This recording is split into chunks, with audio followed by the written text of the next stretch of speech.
वो वही जो सबको दिखी, तुम घर का सूरज चांद। Hello everyone.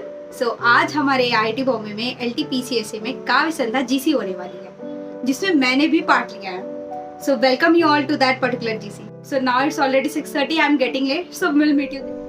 So I am ready for the basically GC में डिफरेंट हॉस्टल्स ऑफ आईटी भी पार्टिसिपेट करते हैं। हर पार्टिसिपेंट अपने हॉस्टल को रिप्रेजेंट करते हैं। तो there were more than 30 participant for this Kavya Sandhya. Performance lined up है, लेट्स हैव अ लुक। शुक्र है कोई बड़ा सबक जिंदगी का मेरे प्रस्तुतियाँ पेश करना चाहूँगा। ये जो प्रस्तुतियाँ हैं वो मेरे प्रिय मित्र हॉस्टल के पुत्र समर्पण से लिखी है, और आज मैं अपने साथ एक दुख का भाव लेके आया हूँ। तुम्हें मुस्कुराना आता है, माना कि गिरती बहुत हो तुम, माना कि गिरती बहुत हो तुम, लेकिन उठ जाना आता है। हालात कैसे भी हो प्रिय, तुम्हें मुस्कुराना आता है। और हवाएं सर्द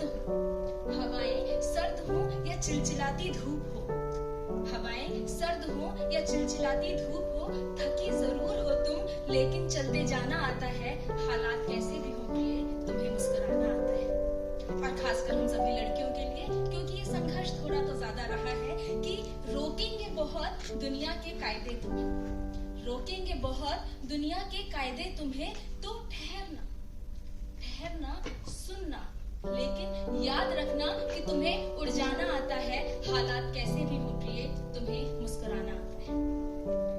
तो जो मेरा अनुभव रहा है कि कोई भी संघर्ष होता है वो हम अकेले नहीं लड़ते, इसमें हमारा परिवार, हमारे दोस्त हमारे उस संघर्ष को सामर्थ्य दे रहे होते हैं। और इन सभी दोस्तों में कोई एक दोस्त होता है जो थोड़ा ज्यादा खास हो जाता है।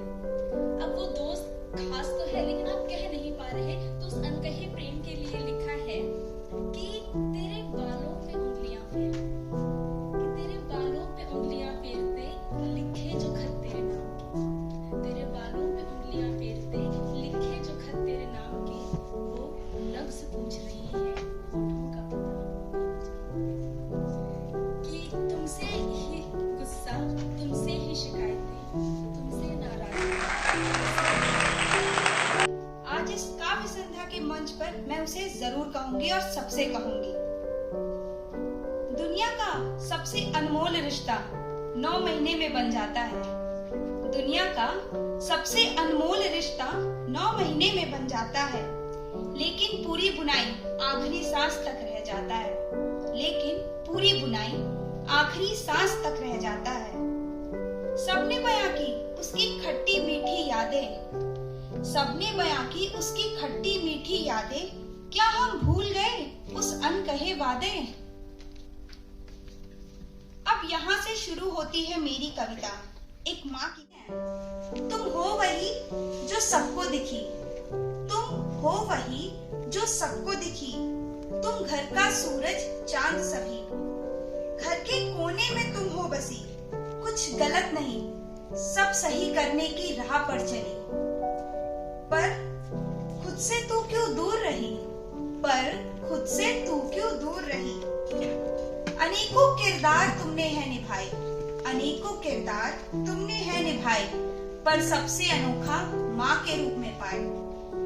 कभी मम्मी कभी अम्मी, कभी माँ कभी अम्मा, कभी बेबे कभी बीजी, यह सुनते हुए दिन बीत जाए,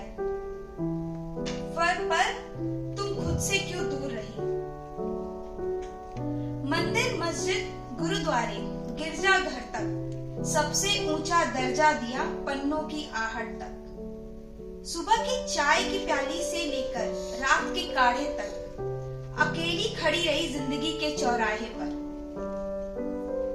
कहते हैं तुम हो वही जो सबको दिखी, पर क्या तुमने कभी खुद की सुनी।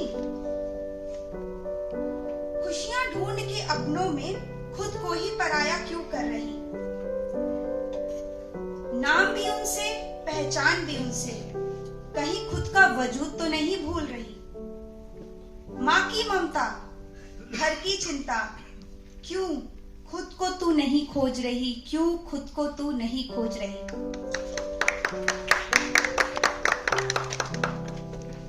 ये मेरी ऑब्जर्वेशन अपनी माँ को लेके थी, और मुझे पता है दुनिया में सारी माएं एक जैसी ही होती हैं। ये मेरी दूसरी कविता जो मैं आपके सामने प्रस्तुत करूंगी, ये मेरी ऑब्जर्वेशन 2 रेल की पटरियों पे, जिन पे अभी कुछ नहीं थी, वो बस सुनसान रेल की पटरियां ही थी। क्यों गुमसुम हो? वक्त नहीं मिलता अकेले।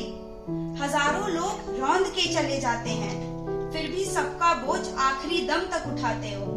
कहते हैं बस लोहे की बनी ट्रैक हो, पर 2 दिलों को खूब मिलाते हो। फिर भी क्यों गुमसुम हो? जुदा करने का भी बोझ उठाते हो, समय के साथ अपना अस्तित्व खो जाते हो, फिर भी अपने मूल धर्म से विचलित ना हो पाते हो। इतना करते हो, फिर भी क्यों गुमसुम हो? मिल के भी अपनों से नहीं मिल पाते हो। तुम ट्रैक नहीं, तुम दिलों के तार। यहाँ मेरी परफॉर्मेंस खत्म हुई एंड मैं विजेता नहीं थी।